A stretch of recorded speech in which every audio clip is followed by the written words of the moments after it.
C'est bon? Ok.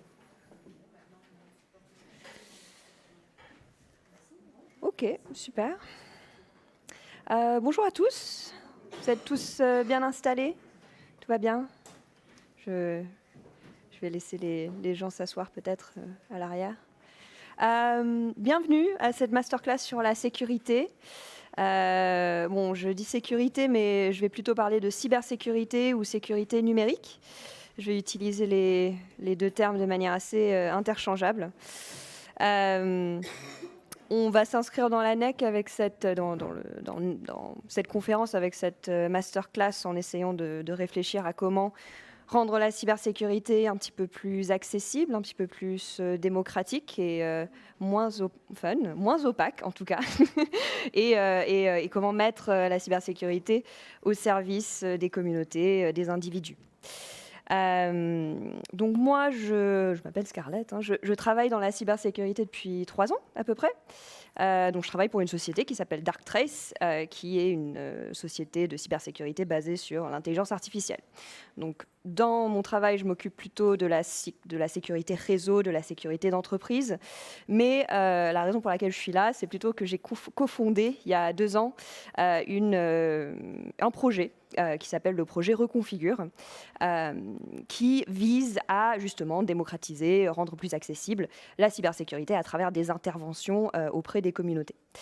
Donc je vais vous présenter ce projet aujourd'hui.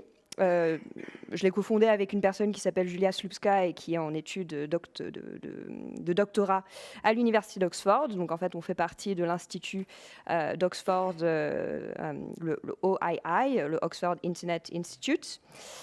Et voilà, donc je vais, pour présenter un petit peu la structure, vous présenter le projet Reconfigure.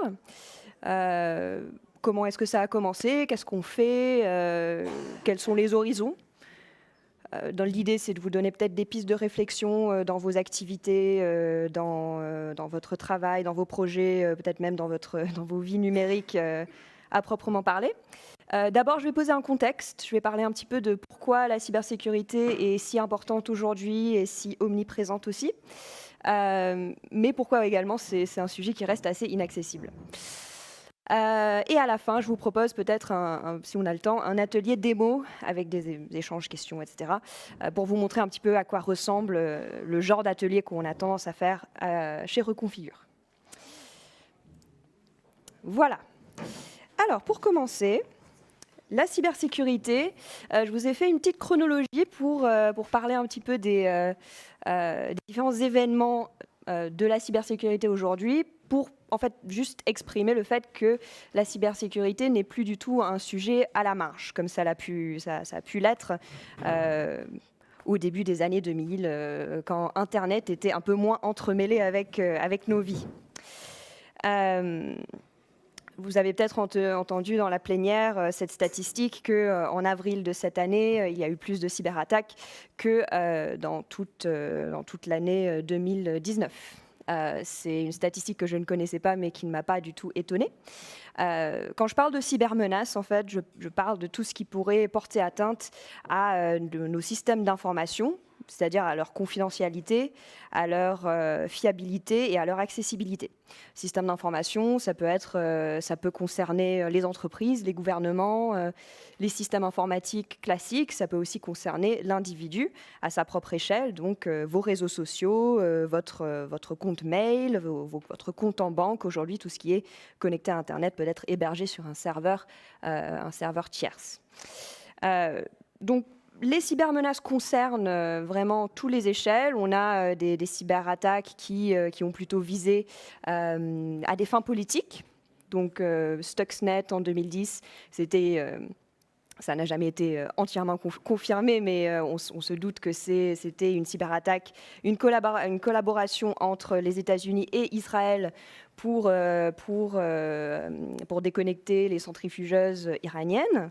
Donc on a des cyberattaques qui sont un peu en dehors de nos sphères personnelles de ce type. On a aussi des cyberattaques qui ont visé des entreprises.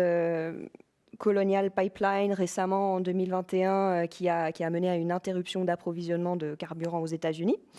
Ça passe par des virus informatiques, ça passe par ce qu'on appelle des malwares, des ransomware, donc rançongiciel en français, c'est-à-dire WannaCry par exemple, le ransomware qui s'est propagé un peu partout dans le monde et qui a mené au cryptage de données personnelles et d'entreprises et un message demandant de l'argent en échange de la libération de ces données.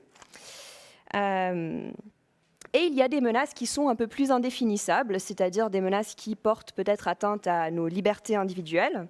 Donc tout ce qui est révélation de surveillance, la NSA aux États-Unis en 2014, ça a fait énormément de bruit.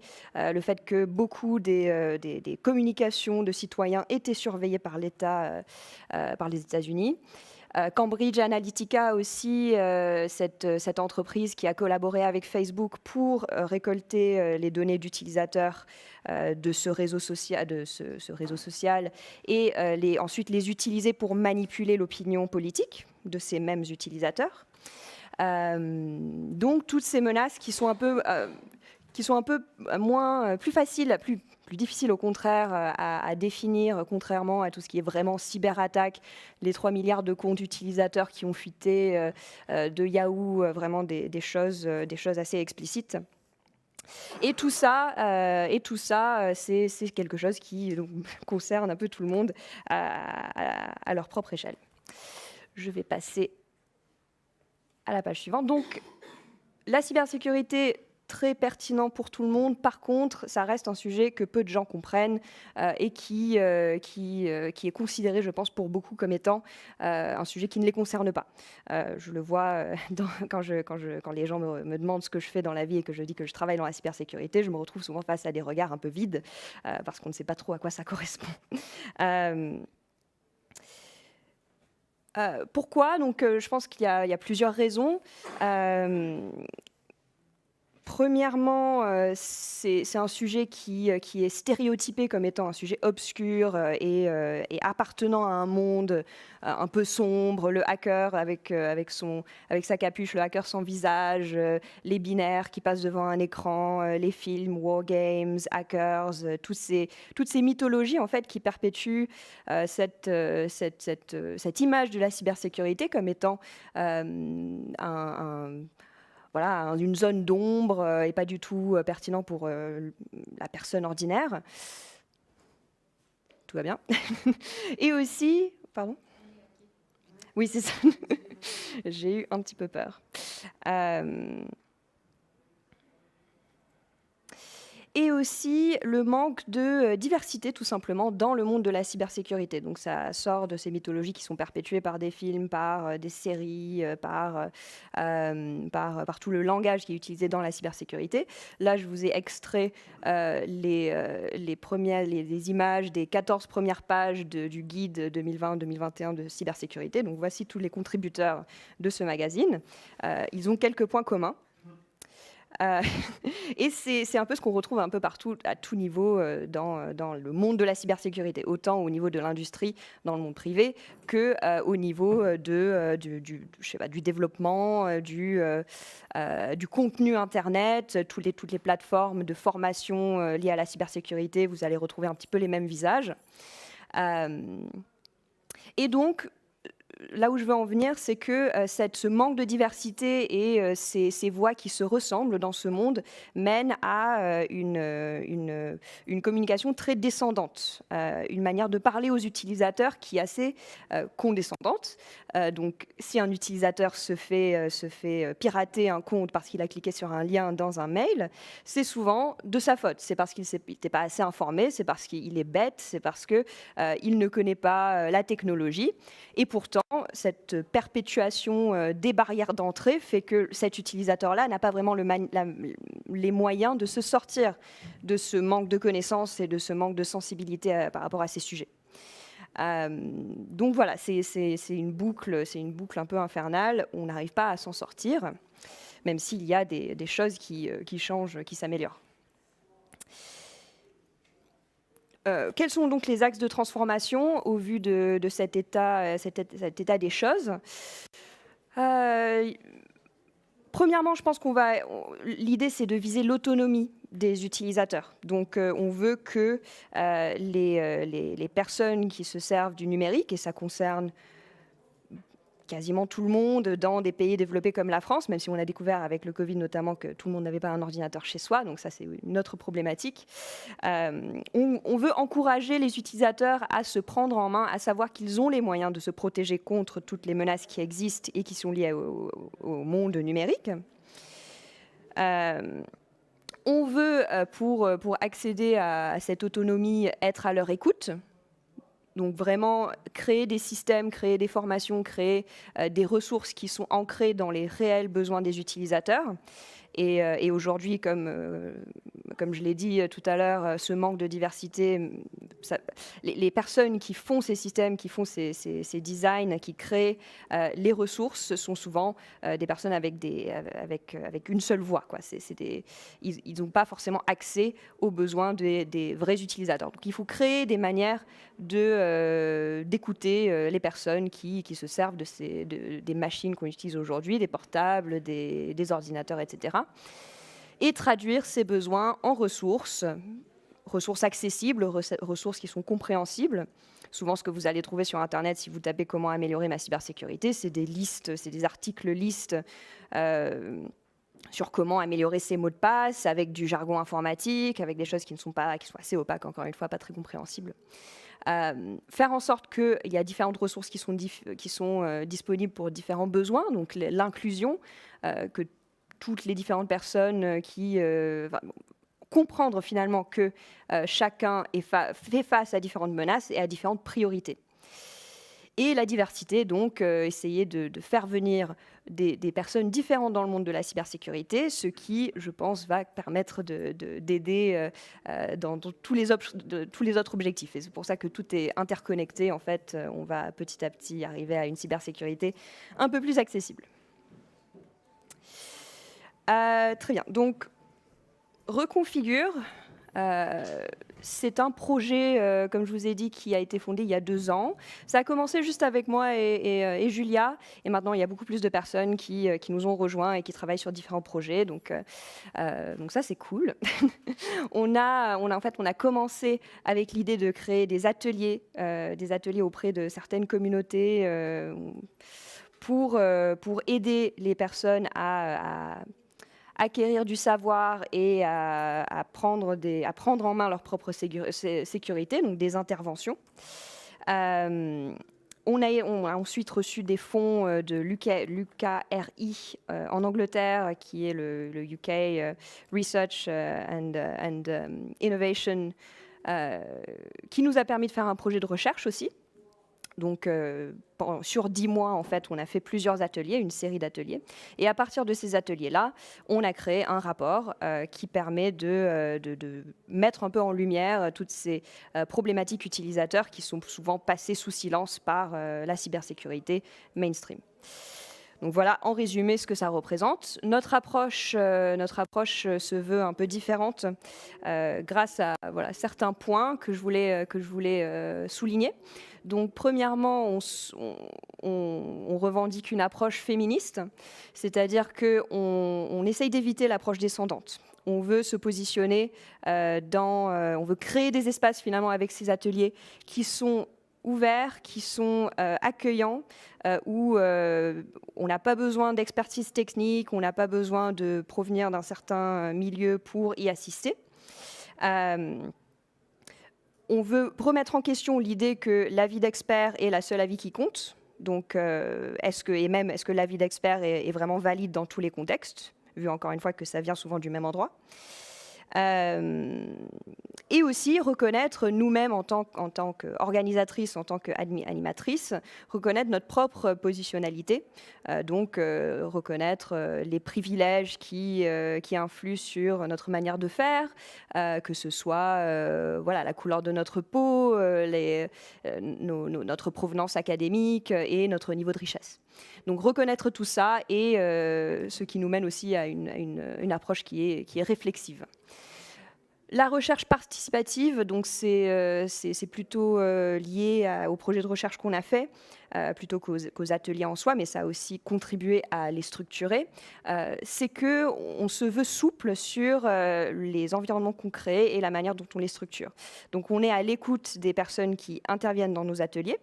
On s'adapte selon les profils de participants. On réagit face au retour qu'on nous fait. On adapte notre manière de faire. On apprend en faisant, plus ou moins.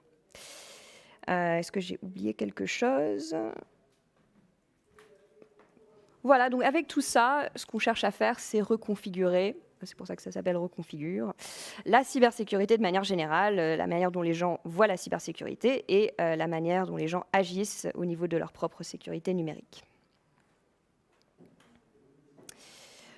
Concrètement, à quoi ça ressemblait ou à quoi ça ressemble quand on fait des ateliers. On divise les ateliers en trois parties, en 3 temps. Dans la cybersécurité classique, il y a l'idée de modéliser les menaces, c'est-à-dire d'identifier les choses qu'on souhaite protéger, identifier les potentielles menaces face à ces choses, et ensuite identifier comment est-ce qu'on peut faire pour éviter justement que ces menaces compromettent les choses qu'on souhaite protéger. Donc il y a beaucoup de jargon qui entoure tout ça. Nous, on a voulu mettre cette technique de modélisation qui est si souvent utilisée dans les entreprises et dans le monde un peu plus technique et restrictif de la cybersécurité. On veut mettre ça au service des individus. Donc on leur demande en début de session, on leur pose des questions, on leur dit réfléchissez un petit peu à votre activité numérique, à votre vie en ligne, aux différentes machines que vous utilisez ou à votre téléphone portable, au type de données que vous traitez au quotidien. Qu'est-ce qui est important pour vous? Qu'est-ce que vous souhaitez protéger? Ça peut être tout des conversations WhatsApp aux données qu'on renseigne sur notre compte de banque en ligne. Ensuite, on va passer à une période, il y a d'autres questions qui tournent autour de la modélisation, mais la principale, c'est vraiment qu'est-ce que vous souhaitez protéger. Il y a aussi qu'est-ce qui vous fait vous sentir menacé en ligne. À quel moment, quand vous êtes sur Internet ou quand vous utilisez votre portable, vous vous dites ça m'inquiète. Par exemple, souvent les gens vont dire quand je vois une pub qui essaye de me vendre je ne sais pas, un vêtement dont j'avais parlé à une pote par WhatsApp hier, ça me fait bizarre.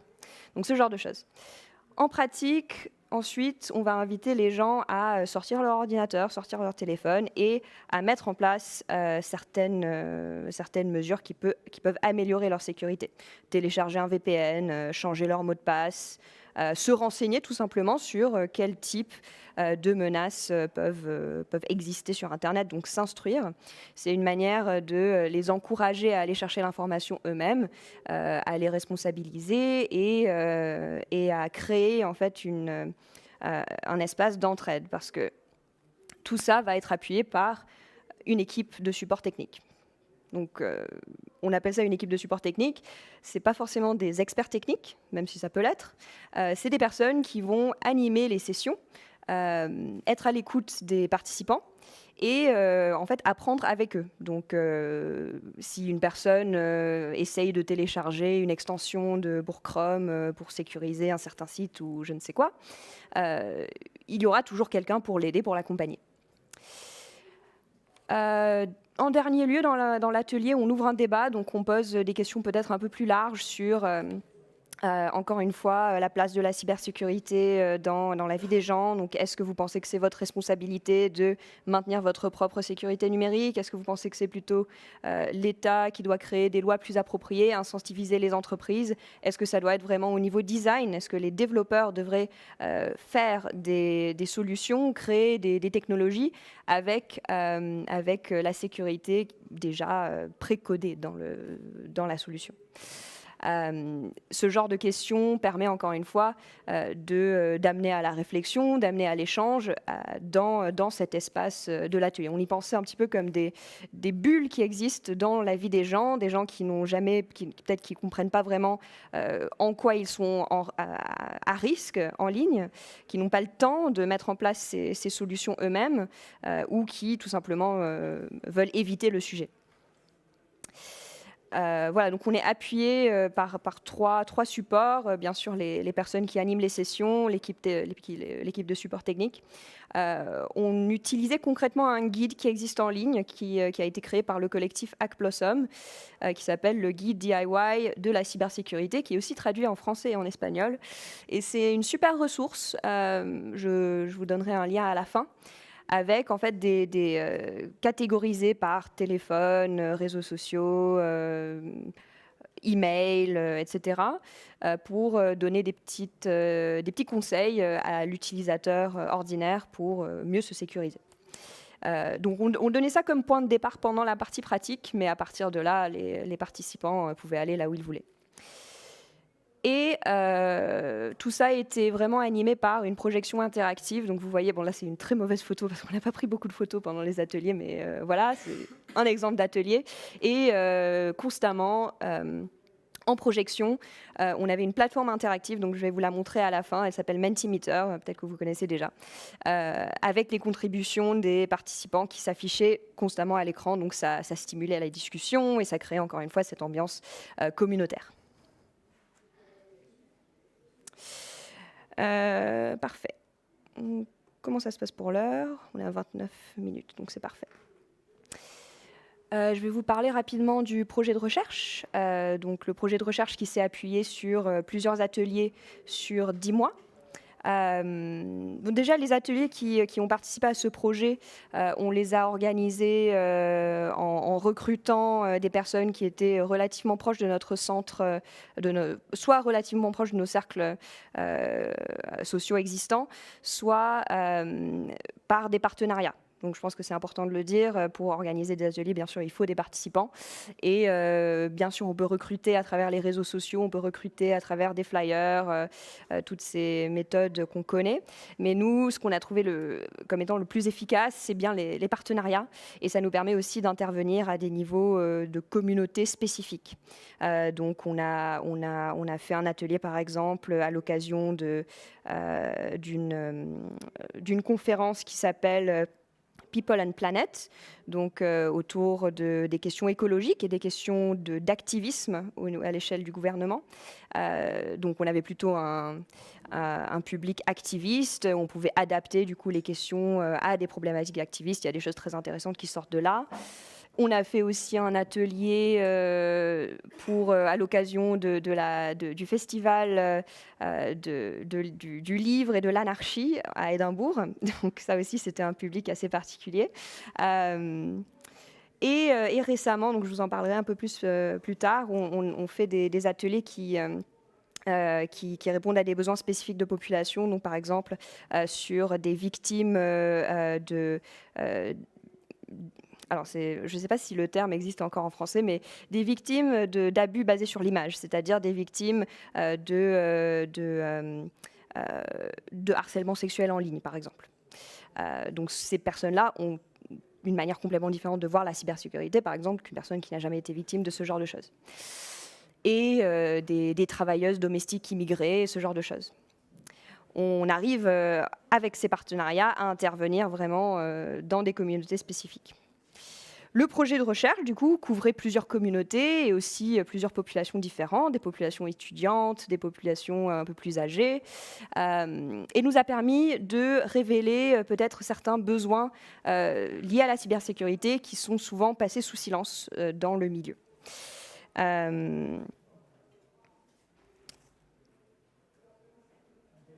Donc, vous avez quelques exemples de questions qui ont été posées pendant les ateliers à l'écran. avec des réponses qui ont été données.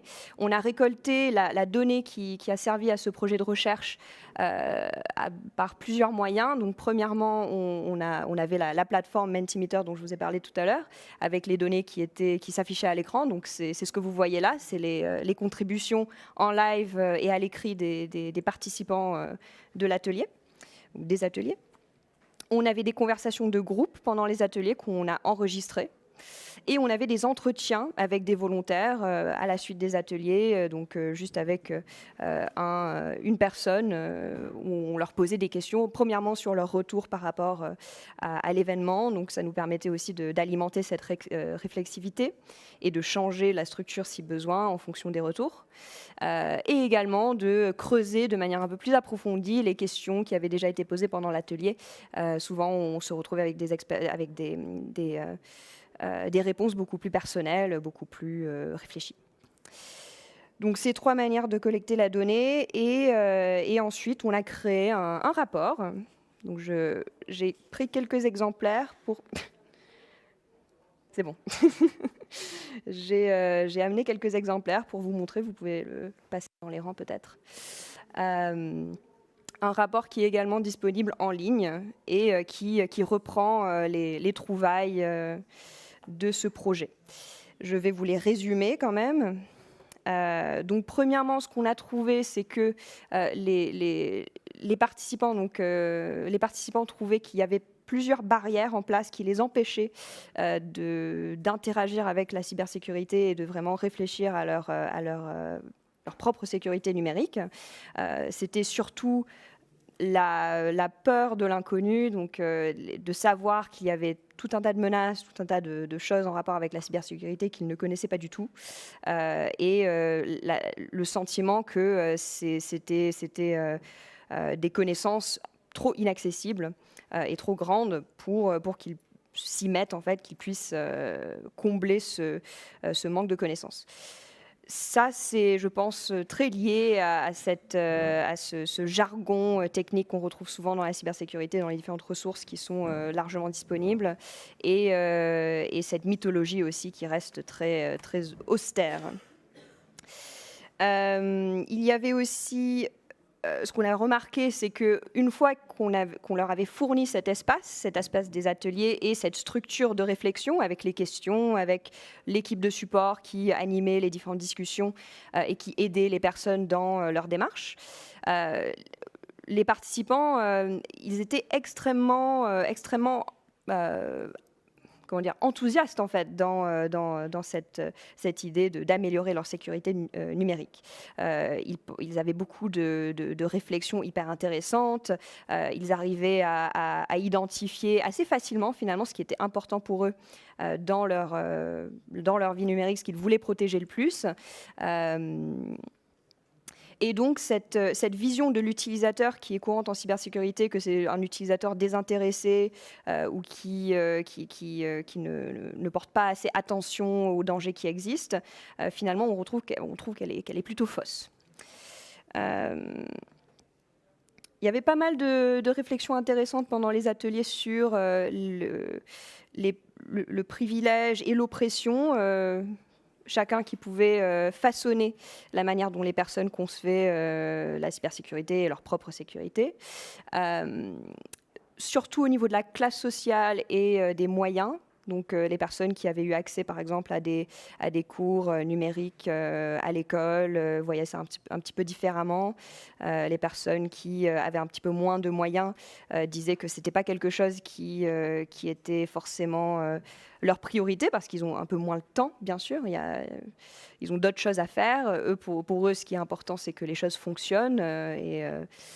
Finalement, la conclusion intéressante, c'est que est-ce que le fait de pouvoir se concentrer sur sa sécurité numérique, est-ce que c'est pas un peu un luxe?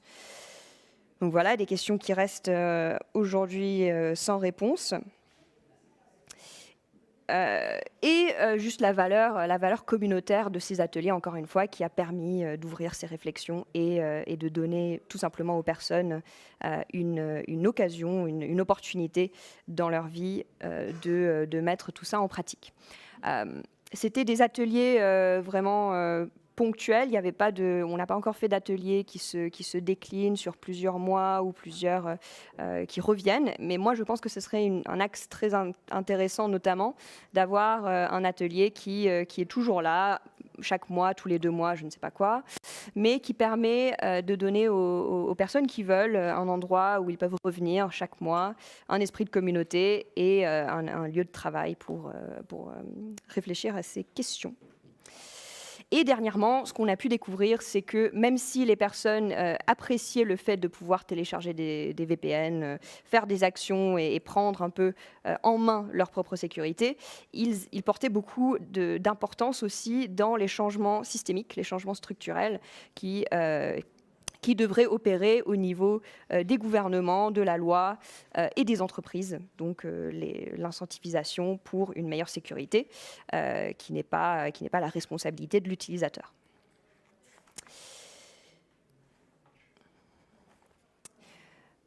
Voilà, j'ai déjà un petit peu parlé de ma vision pour la suite des choses, mais Horizon, qu'est-ce qu'on fait à partir de là, à partir de ce rapport qu'on a créé? Donc le rapport nous a permis de vraiment façonner et de concrétiser cette idée d'atelier, notamment avec les retours que les différents participants ont pu nous faire. On est assez polymorphe, donc il y a une branche par exemple qui travaille sur un guide en ligne pour les travailleurs domestiques immigrés en Angleterre. Donc ce guide-là est en train de se faire également à travers des ateliers. On a organisé une série d'ateliers et ensuite, basés sur les retours que les différents participants ont pu nous faire, on a mis en place ce guide. Donc encore dans l'idée de rester ancré dans les besoins des personnes et de ne pas avoir cette approche descendante de dire voilà les 3 choses que vous devez faire pour améliorer votre sécurité aujourd'hui. Ça va pas forcément convenir à tout le monde n'a pas les mêmes priorités, encore une fois. Donc l'idée, c'est de mettre ce format d'atelier au service de différents projets, que ce soit celui-ci, de créer des ressources ou simplement, encore une fois, de l'atelier pour l'atelier, quoi, l'atelier qui revient et qui est ouvert à tous. Alors,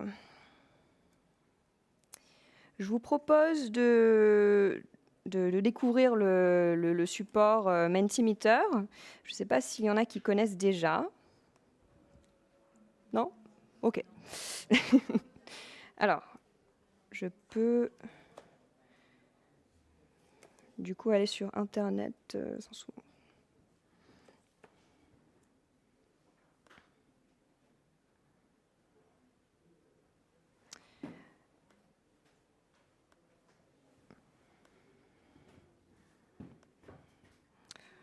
Oh, ça devrait aller là. Je me suis connectée en 4G. C'est bon. Alors, donc la plateforme Mentimeter, on l'a utilisée pendant tous nos ateliers. Ce que je vais vous demander de faire, c'est d'utiliser vos portables ou ordinateurs ou ce que vous avez sous la main et d'aller sur menti.com et utiliser le code que vous voyez là.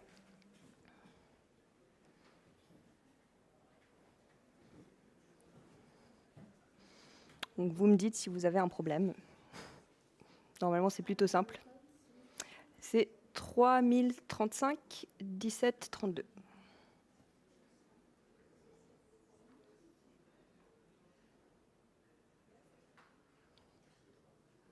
Ok, je vois que ça fonctionne pour certains, enfin pour une personne.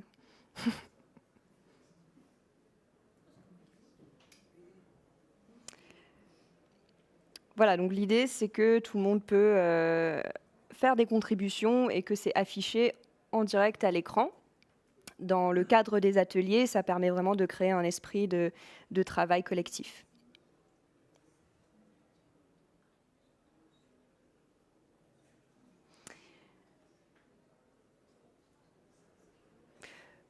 j'ai recréé un petit peu la structure des présentations qu'on faisait pendant les ateliers. Avec au début, on essayait de collecter un peu des informations sur le type de public pour nous aussi, pour savoir qui on avait en face et pour tout le monde, pour mieux ressentir la pièce. J'ai fait court, hein, j'ai fait 2-3 slides par partie de l'atelier, mais vous allez voir, vous allez déjà avoir un sens de comment ça se passait. Parfait, on a beaucoup de personnes qui viennent de collectivités. Et un peu du secteur privé aussi. Je vous propose aussi pendant cette partie-là, où on a plutôt des contributions qui s'affichent à l'écran, de poser des questions si vous en avez, ou si vous avez des remarques ou des contributions. Oui, je vous écoute. Bonjour. Bonjour. Laurent Pertier, du dispositif cybermalveillance.gouv.fr. Enchanté. Tout d'abord, je tiens à vous remercier pour votre présentation et votre maîtrise de la langue française, qui apparemment n'est pas votre langue. Pas si maîtrisé que ça, alors. Un léger accent, mais... je me permets une petite remarque et une question qui suit. La première remarque, c'est pour nous permettre de pondérer le paysage que vous avez tracé par rapport à la cybersécurité en France, notamment par rapport à l'approche descendante, qui a longtemps été effectivement la chose qui était là. Ceci dit, depuis quelques années, les choses évoluent, et j'en suis la preuve vivante. D'abord, ça a commencé avec l'ANSSI et la parution du guide d'hygiène numérique, qui n'est absolument pas technique et qui s'adresse à toutes et à tous. Et à partir de 2017, donc, la mise en place d'une plateforme d'aide et de sensibilisation et d'information aux victimes de cybermalveillance. Au bout de 4 ans, on est quand même à 335 000 victimes, tout public confondu, donc grand public, petite collectivité et TPE, PME, d'assister. Donc effectivement, il y a encore beaucoup de choses qui restent technico-techniques. On essaie de désacraliser un petit peu le côté justement inaccessible de la cybersécurité. Mais voilà, il y a un certain nombre de choses qui existent et je pense qu'il faut être fidèle et le dire. Ma question, c'est par rapport à vos ateliers aujourd'hui, quel type de population vous avez de manière, j'ai envie de dire, majoritaire, quel type de profil et de population vous englobez autour de ces ateliers qui m'ont l'air très très intéressants. Au niveau des profils des participants ? Oui. Oui. Alors, ça varie vraiment énormément parce qu'au début, quand on a commencé notre projet, encore une fois, on a commencé par recruter finalement dans nos cercles. Donc, les premiers ateliers étaient, pour être honnête, populés par des personnes éduquées, des personnes qui venaient un peu des mêmes milieux, des personnes jeunes. Ensuite, encore une fois, avec ces partenariats qu'on a pu mettre en place, ça a commencé à se diversifier. C'était intéressant parce que, à cause du Covid, bien sûr, on a dû passer à des ateliers en ligne.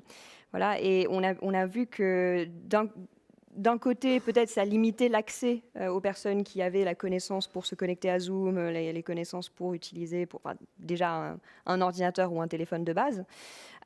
Mais on avait des personnes plus variées qui pouvaient se connecter, du coup, des personnes d'autres pays, des personnes plus âgées peut-être, qui n'étaient pas forcément sur les différents lieux qu'on utilisait. On a aussi essayé d'ailleurs se focaliser sur des lieux de communauté où il y avait déjà des réseaux qu'on pouvait utiliser pour recruter. Je m'étais égarée un petit peu, mais pour terminer là-dessus, donc ça a commencé par des communautés peut-être d'étudiants, des personnes qui s'y connaissaient déjà un petit peu dans la technique. Ça a commencé à s'ouvrir vers, par exemple, les victimes de crimes en ligne basés sur l'image, des personnes plus âgées, des activistes, et les travailleurs domestiques immigrés plus récemment. Donc voilà, ça répond à votre question. Et pour réagir à vos premiers points, je suis tout à fait d'accord, les choses évoluent dans le bon sens. Je crois que je connais la ressource de l'ANSSI dont vous parlez. D'ailleurs, j'ai j'ai une slide à la fin avec différentes mentions de personnes qui agissent un peu dans la même dynamique. Mais je crois qu'encore aujourd'hui, ces ressources restent... peu de gens en ont connaissance. C'est des ressources qui ne sont pas suffisamment connues. Et justement parce que les problèmes sous-jacents, les menaces auxquelles elles essayent de répondre ne sont pas suffisamment connues non plus. Donc, je me permets de vous inviter demain à la petite présentation que je fais à 10h30. Formidable. Vous pourrez parler de nous et de tout. Avec plaisir, merci beaucoup. Est-ce qu'il y a d'autres questions? Oui. Est-ce que vous avez été confronté au manque de compétences des personnes, compétences numériques de base Mm-hmm. Vous l'avez un peu évoqué sur Zoom, mais c'est vrai que vous disiez installer des extensions sur un navigateur ou ce genre de choses quand on s'adresse. Est-ce qu'il y avait des publics qui n'avaient pas d'usage numérique particulier? Oui, alors encore une fois, comme une partie assez importante de nos ateliers ont été faits en ligne, ça supposait une certaine connaissance justement pour avoir accès à ce genre de choses. Par contre, les ateliers qu'on a fait en présentiel, justement, on encourageait les gens qui avaient aucune connaissance technique particulière à venir. On avait des personnes qui sont venues sans téléphone, sans ordinateur. Du coup, concrètement, pendant la partie pratique, ils ne pouvaient pas vraiment faire grand-chose. Par contre, ils ont quand même été intéressés par la discussion, justement, et le fait de pouvoir échanger et de réfléchir à... même si je ne possède pas un ordinateur ou j'ai un téléphone, j'ai un Nokia de 1997, de quelle manière est-ce que mes données peuvent quand même être sur une machine quelque part et de quelle manière est-ce que je peux quand même être à risque, même si je n'ai pas un usage personnel. Voilà, justement, pendant un des ateliers qu'on a fait avec XR en Angleterre, donc le Extinction Rebellion, c'était des activistes, donc des personnes qui parfois sont assez très technocritiques et qui ont souvent un usage très limité des technologies, mais qui ont quand même des choses à ajouter et des réflexions à faire là-dessus. Je ne sais pas si ça répond à peu près. Ouais, ok. Mais voilà, on encourage ce genre de personnes à venir parce qu'aujourd'hui, c'est difficile d'être en dehors. D'être totalement en dehors de l'écosystème numérique. Donc, quand même, hein, on a des connaissances basiques pour la moitié de la salle et des bonnes connaissances pour 21 personnes. Seulement 2 personnes ont des connaissances inexistantes. Donc.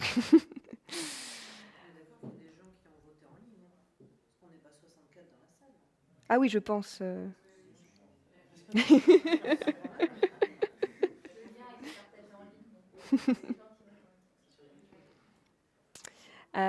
Et donc cette partie-là, ça c'était juste pour présenter un peu la salle.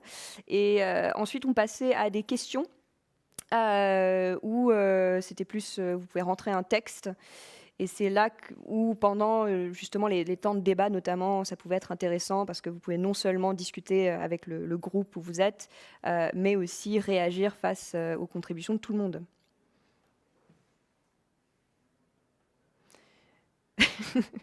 Merci pour le compliment sur la question. Ouais, tout, c'est une réponse qu'on avait beaucoup. C'est aussi c'est une réaction qui peut être aussi symptomatique de... on ne sait pas trop ce qu'on veut protéger ou qu'est-ce qui est à risque, mais en tout cas, la protection de ce corps numérique est important. Donc, cette sensibilité-là, c'est hyper intéressant. Il y a la vie privée qui revient très très souvent. Est-ce qu'il y a d'autres remarques, d'autres questions okay. Les personnes en ligne peuvent poser des questions par... Ok. Ok, super.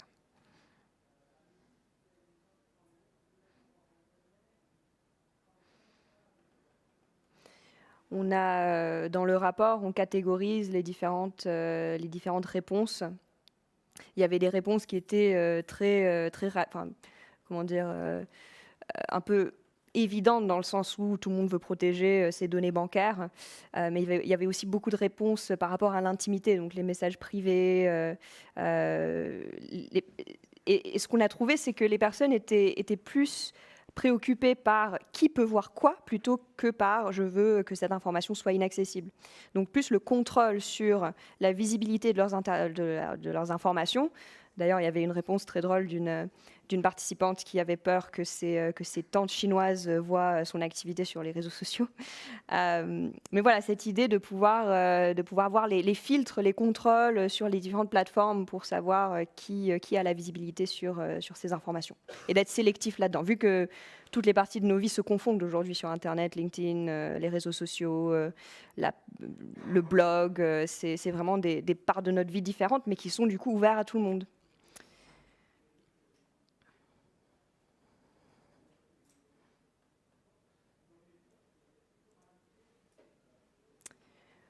Donc voilà, un dernier exemple de question qui est large. Oui. J'imagine que la réponse est un mélange des trois. Mais dans les ateliers, on avait des personnes très militantes souvent.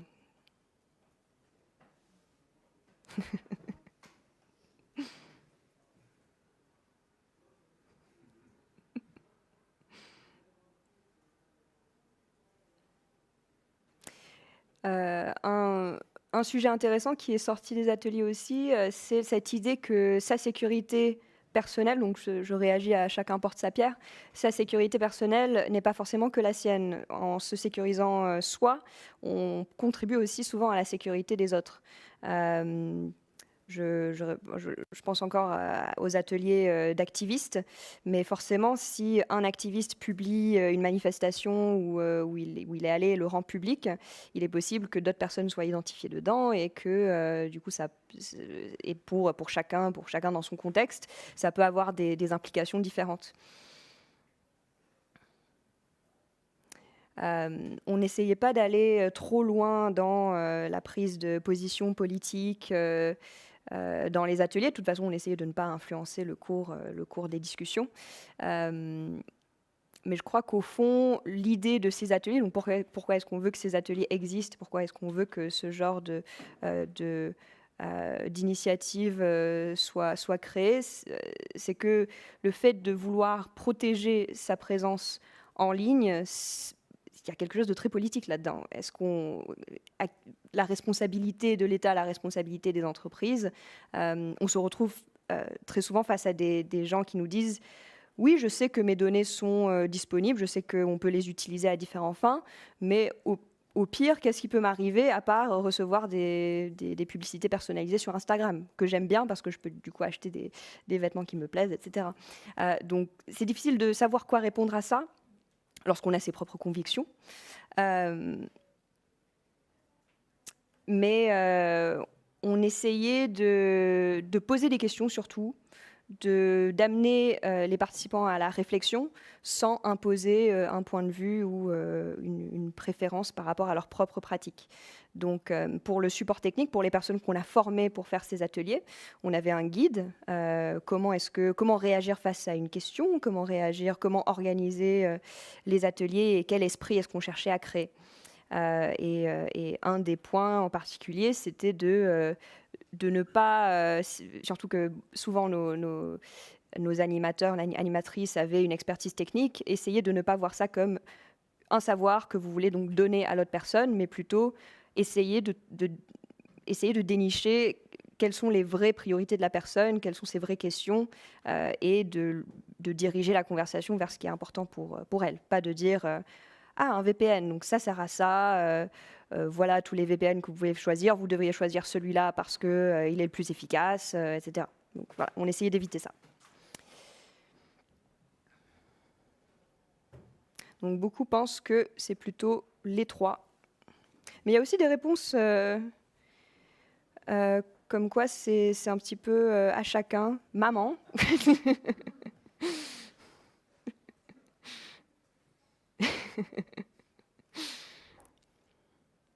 C'est pas du tout C'est assez pertinent finalement, hein, parce que la question de la famille dans la cybersécurité, souvent les jeunes vont aider leurs parents, leurs grands-parents à se sécuriser. C'est aussi un très bon point, hein.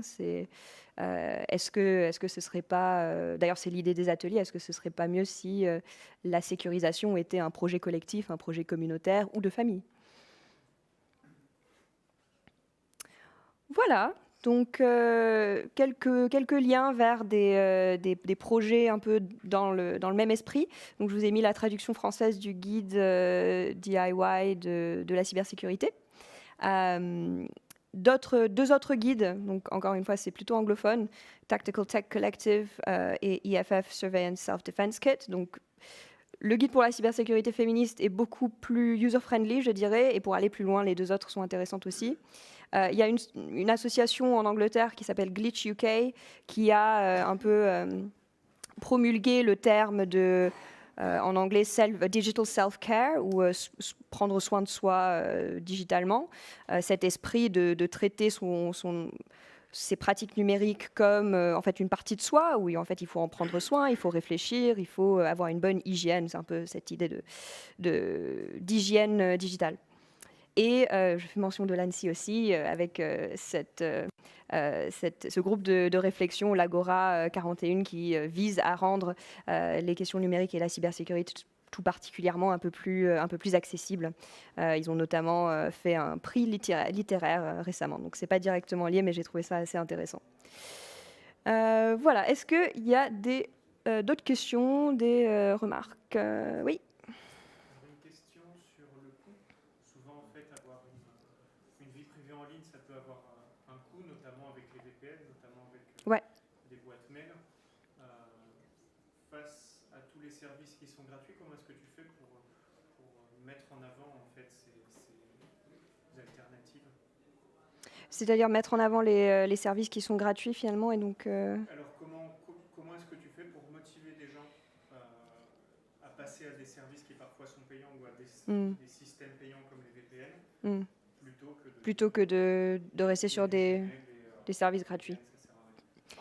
Je ne parlerai pas de motivation parce que pour certaines personnes, c'est tout simplement pas une option. Donc ça suffirait pas de les motiver. Il faudrait leur donner un meilleur travail ou leur donner des fonds, que ce soit subventionné.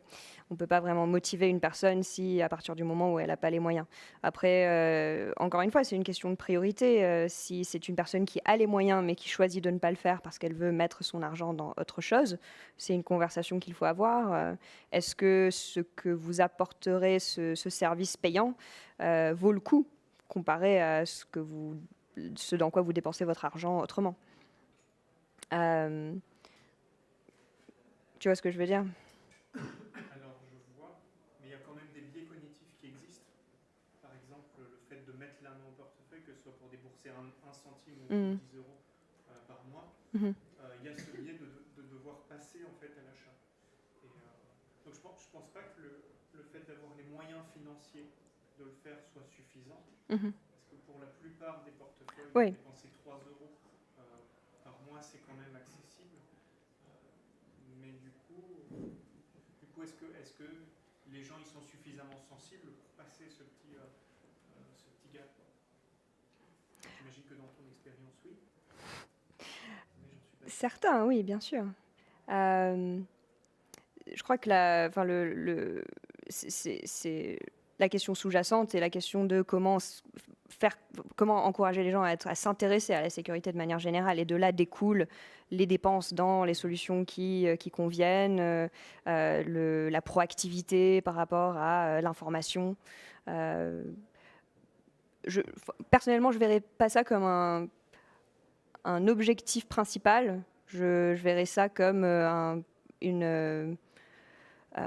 ça suivra en fait. Si la personne est déjà convaincue que sa sécurité est importante, qu'elle a des choses particulières qu'elle souhaite protéger et qu'elle est au courant des manières qui sont à sa disposition pour les protéger, on va voir des choix qui sont faits au niveau notamment des achats, je pense. Tu vois? Ouais. Oui. Simplement, ça complète ou pas, mais moi je m'interrogeais aussi sur le fait qu'on a quand même le sentiment qu'il y a une forme de prise de risque, alors je dirais pas calculée, mais en tout cas acceptée. En tout cas, voilà, on accepte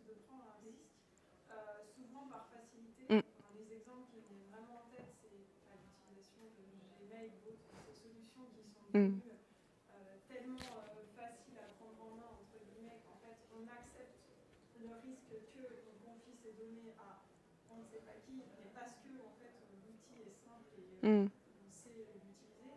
Et le second exemple, et qui est de plus en plus révélateur, sont les cookies. Ouais. Et les demandes de validation de cookies et tous ces pop-up qui... Et en fait, j'ai pas fait d'études là-dessus et je ne sais pas si ce que je vais dire c'est un simple ressenti. Je pense que la plupart des gens, en fait, pour aller vite et pour accéder au contenu qu'ils souhaitent voir, ils acceptent les cookies et ils ne se posent pas la question. Mm. Donc c'est vraiment pour le coup, on accepte de se mettre en danger plus ou moins, parce que souvent ce sont des choses publicitaires, Mm. comme vous le disiez sur les réseaux sociaux, exactement la même logique. Personne n'a lu les conditions générales de Facebook, de Mm. Gmail et de l'ensemble des géants. Et pour autant, pas tout le monde l'utilise, mais une grande partie des personnes l'utilisent. Donc je pense que le défi il est juste Ouais. énorme. Ouais. Ça touche aussi à la facilité, au temps et au fait que les gens vont au chemin le plus simple. Quoi. Et, malheureusement, c'est pas forcément celui qui est le plus Ouais. protecteur pour C'est sûr. Non, complètement. Donc, deux choses. Premièrement, c'est là on peut peut-être commencer à se poser la question de à qui la responsabilité. Parce que si pour un utilisateur, bien sûr, la charge mentale de se dire est-ce que j'accepte ces cookies-là et pas ceux-là, est-ce que je mets un mot de passe ici, est-ce que il faut que je pense à le changer dans 6 mois parce que sinon, il y a un autre mot de passe qui a été compromis dans une fuite de données. Je ne sais pas si vous avez vu, mais sur les iPhones maintenant, il vous dit quand est-ce que vos mots de passe ont été compromis. Moi, personnellement, j'ai toujours pas eu le temps d'aller faire défiler la liste et de changer tous les mots de passe. Personne n'a le temps et personne n'a l'espace pour faire ce genre de choses. Donc c'est là où la question de la responsabilité est très intéressante. Comment est-ce qu'on peut faire pour incentiviser les fabricants pour que la sécurité fasse déjà partie du design, et comment est-ce qu'on peut créer des lois pour s'assurer que les données qui sont collectées sont bien utilisées.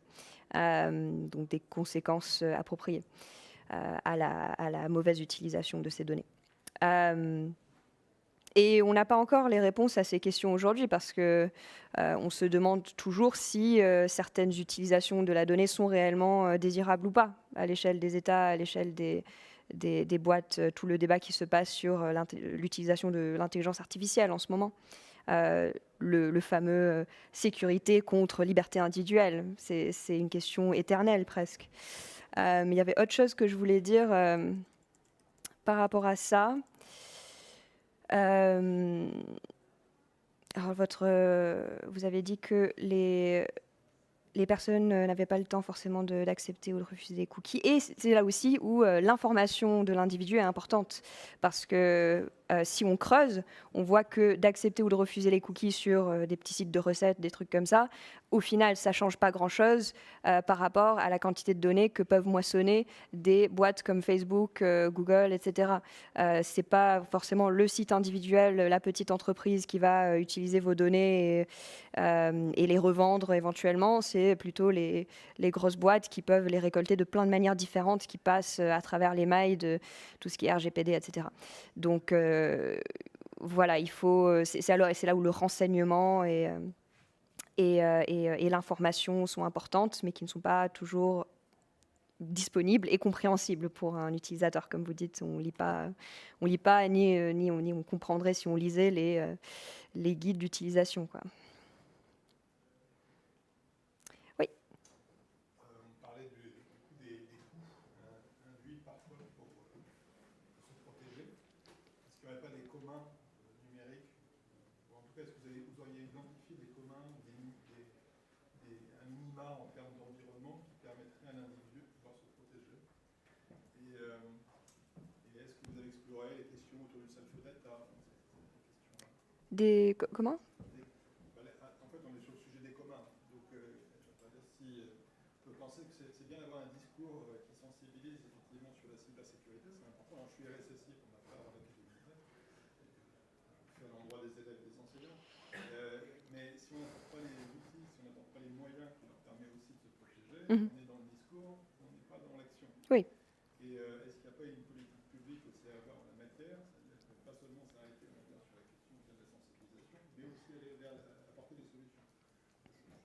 pense que c'est un peu le sujet aussi aujourd'hui, c'est-à-dire que est-ce qu'il n'y a pas des communs à dégager et quels seraient-ils ces communs, on va dire, pour pouvoir avoir un usage protégé des ressources sur Internet, protéger mes mots de passe, Mhm. protéger mes données. Mhm. Alors moi, ce que je vous propose aujourd'hui, c'est cette idée des ateliers qu'on a créés en termes de commun, donc le fait de créer des espaces où les communautés peuvent réfléchir ensemble à comment se sécuriser et à aussi comment est-ce qu'ils voient finalement la sécurité. Les questions sur la responsabilité peuvent mener à une vraie action politique, hein, à contribuer à militer, à faire entendre sa voix. Et je pense que c'est pas en restant comme des individus derrière notre écran que ça va mener à des vraies actions. Donc c'est le type de commun que moi je proposerais et que j'ai vu fonctionner plutôt bien sur ces axes. Après, j'imagine qu'il y a d'autres manières de le faire et d'autres types de communs à imaginer, oui. Ce mois-ci, je crois qu'on est le mois d'octobre. Hein, C'est le cybermois. Ouais. C'est Ouais. la protection de ses mots de passe. C'est la protection des mots de passe, la gestion des mots de passe. On est dans le thème. Ouais. Et à quand un coffre-fort? Est-ce que vous aviez une idée en tête en particulier quand vous avez posé cette question ou... Ah oui, oui, non, nous fournit à nos enseignants un coffre-fort de mots de passe avec un drive, de façon à ce qu'ils puissent avoir une vie professionnelle Mhm. protégée, effectivement. On s'appuie sur une solution open source qui est Cozy Cloud. Mhm. D'accord, donc vous pensez vraiment à des outils... Ok. Il faut agir, en fait. Il faut amener en fait, des choses qui sont différentes que ce qui est proposé par effectivement les CAFA. Mm. Ouais. Le problème, c'est que... La problématique, c'est que ces choses-là, il faut les concevoir et il faut que ce soit adapté à l'usage des personnes, des communautés ciblées, quoi. Donc, ouais. Mm, exactement. Donc, un premier moment d'échange et aussi le problème de la diversité dans les personnes qui conçoivent de ce genre de choses sont des sujets importants. Ouais. Peut-être en écho, on parle de structure de mutualisation de collectivité, on attaque, c'est un sujet tout neuf chez nous, la cybersécurité. On a fait un peu le même principe déjà en interne que vous avez proposé de faire des ateliers. On se rend compte qu'on avait commencé par bloquer un peu les pare-feux et puis ça a couiné dans tous les sens. Et puis en fait, on s'est rendu compte que les gens étaient effectivement très preneurs d'échanges. Ouais. Notamment, comme vous le disiez, sur d'autres questions, ils entendent parler aux informations, ils Mm. entendent parler. Et en fait, de mettre en débat déjà le sujet, c'est une première étape, avant même d'amener des solutions finalement, rien que de Mm. mettre en débat. Et l'autre sujet qui se pose, c'est quand même d'avoir un peu des marqueurs, c'est-à-dire quand on s'achète à manger, on sait à peu près, on sait que quand on va au supermarché, on sait plus ou moins ce que ça représente. Quand on va au marché, acheter directement chez le maraîcher, on a une idée en fait de ce que ça a comme incidence. Mm. Et en termes de cybersécurité notamment, et d'éthique numérique au plus large, je trouve que c'est plus brouillé. Et typiquement, on essaie d'adresser la question de l'open source, en quoi les logiciels libres sont une garantie de cybersécurité. Mais c'est vrai que d'aller promouvoir des notions comme le fait que les logiciels soient auditables, que même si nous, en tant qu'utilisateurs, on n'a pas la capacité technique de l'auditer, mais qu'il y a des gens, en fait, tout à chacun a pu le faire, et qu'en soi, c'est une source de sécurité, ça, c'est des choses, et je pense, vous disiez que vous étiez RSSI, quand on discute un peu avec les décideurs en collectivité, aujourd'hui, la plupart, c'est des contrats avec, y compris des GAFAM, hein, parce que c'est plus simple, parce qu'il y a aussi cette notion de cybersécurité, on se dit c'est plus sûr.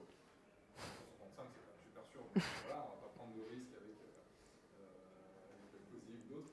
Et donc, est-ce que, la question, c'est une question un peu large, hein, est-ce qu'on peut assumer le côté, oui, aujourd'hui, il y a des marqueurs assez forts dans le débat et de dire, oui, il y a un enjeu à dégafamiser, y compris pour des questions de cybersécurité. On a beaucoup parlé de la vie privée, mais y compris pour des questions de cybersécurité des institutions, des organisations. Je ne sais pas si c'est dans votre vie professionnelle ou dans ces ateliers-là des choses. Est-ce que vous faisiez par exemple une opposition automatique entre disant dégafamisez-vous et puis ça ira déjà mieux ou, C'est-à-dire des demandes qui sont faites des utilisateurs qui ne sont pas forcément en lien avec ce que eux ils conçoivent de leur vie numérique. ou plutôt le lien entre un type d'acteur, type grosse entreprise, Ouais. et une plus grande sécurité dans notre vie numérique.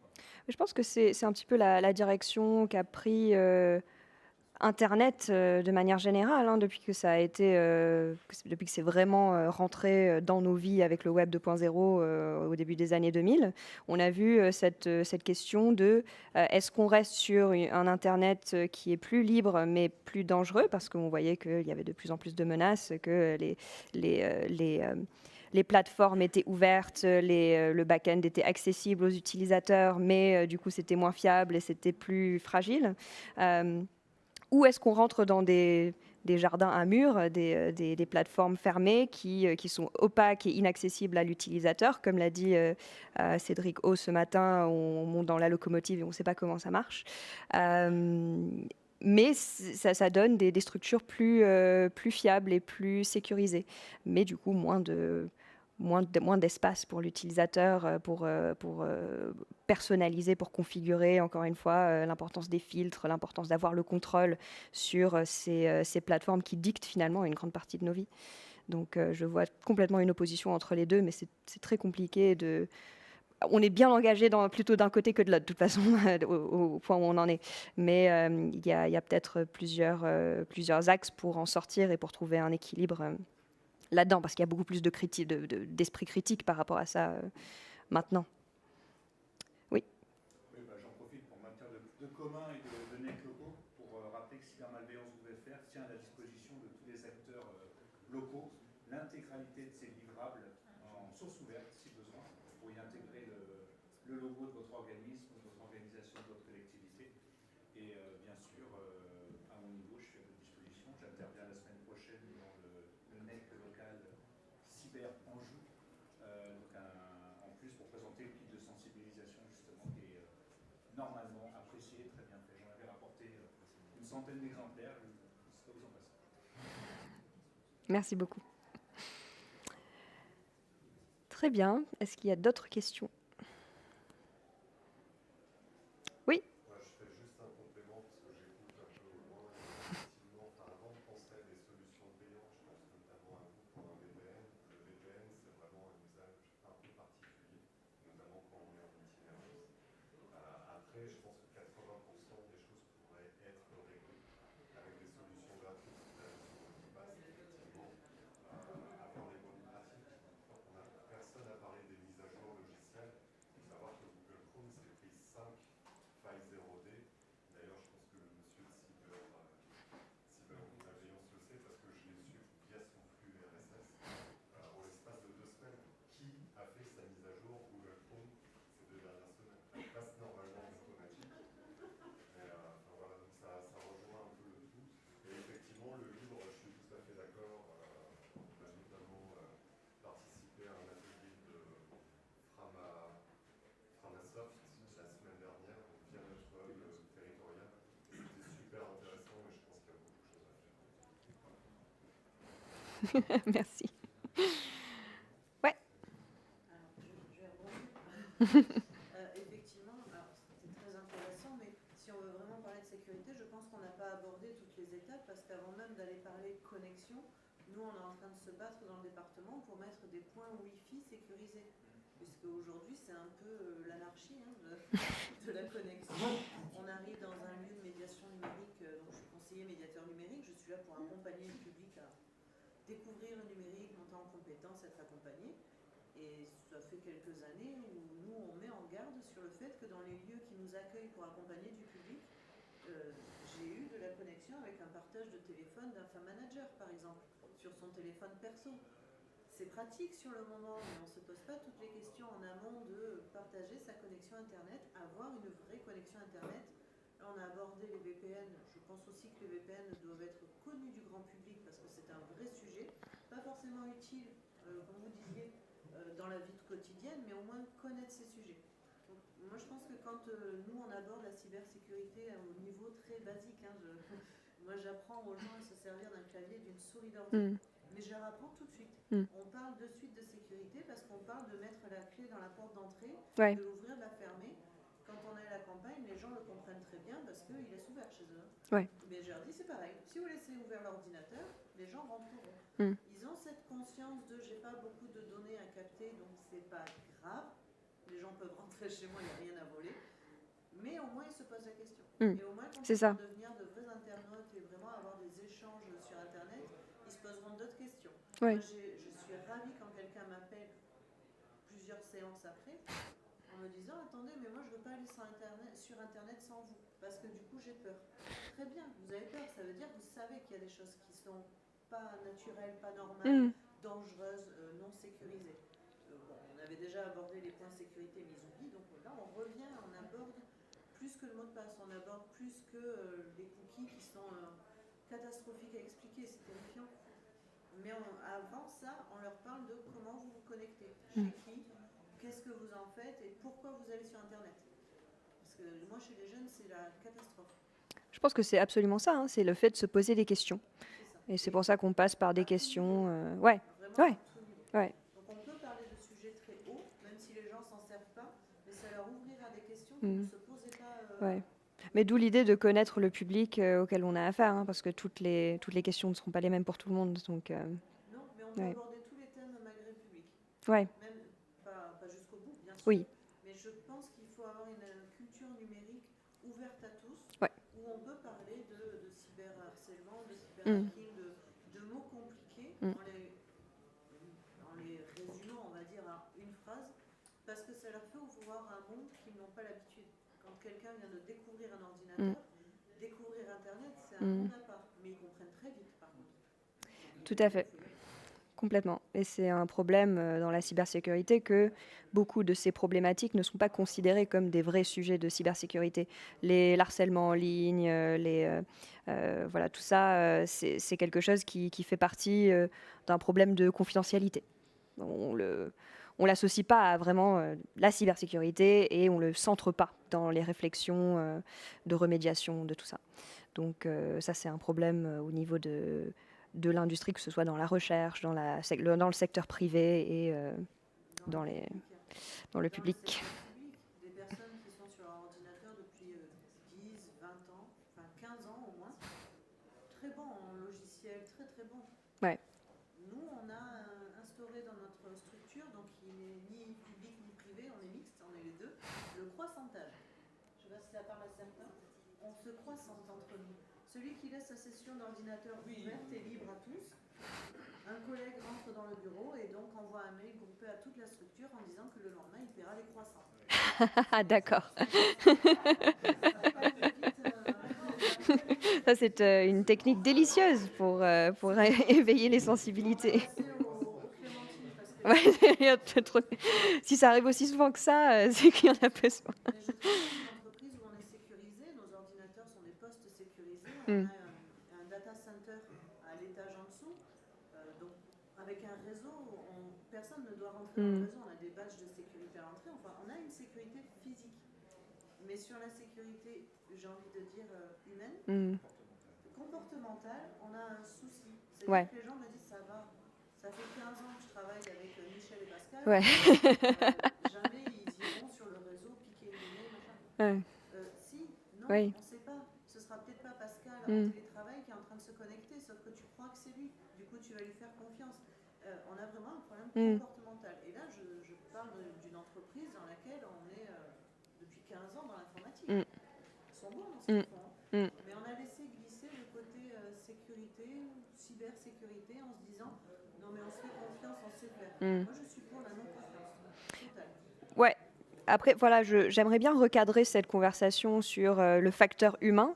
Non, pas que ce soit hors sujet du tout, mais le facteur humain qui est très connu en cybersécurité, l'être humain, c'est le maillon le plus faible de la chaîne, c'est là qu'il y a vraiment des problèmes de sécurité. Et j'ai l'impression que ce discours oublie le fait que finalement c'est l'humain qu'on souhaite protéger. L'humain n'est pas l'ennemi. L'humain est un peu l'objectif finalement de la cybersécurité. À mon sens. Ouais. Non, mais c'est vrai, il peut être ennemi parce qu'on ne s'attend pas à qui va pirater. Oui, tout à fait. Et c'est justement pour se protéger, nous, on va perdre notre travail, on va perdre des années de travail, on va perdre énormément, humainement. Ouais. Vraiment, hein. Pas du tout. Oui, tout à fait. Donc dans l'approche, mais surtout dans l'approche de se souvenir que ces personnes-là n'ont pas forcément accès aux bonnes ressources, de partir un peu de leur niveau et d'essayer de, voilà, de faire petit à petit, quoi. C'est un petit peu l'idée de la démarche. Ouais. C'est de vraies questions, c'est pour ça que vous Ouais. avez dit de commencer par un débat, commencer par poser Ouais. des questions. Donc moi je vois en accompagnement au public éloigné du numérique, mais je vois dans ma structure, je pense que c'est d'abord entendre. Entendre Ouais. ce qui peut arriver, entendre ce qui existe, entendre ce qu'on peut faire. Complètement. On vient de recruter quelqu'un de la cybersécurité, il est courageux. Bah, c'est parfait. Merci beaucoup pour les remarques. C'était juste un petit point. Merci. Merci à tous. Bah, je vous souhaite une bonne continuation, bonne conférence.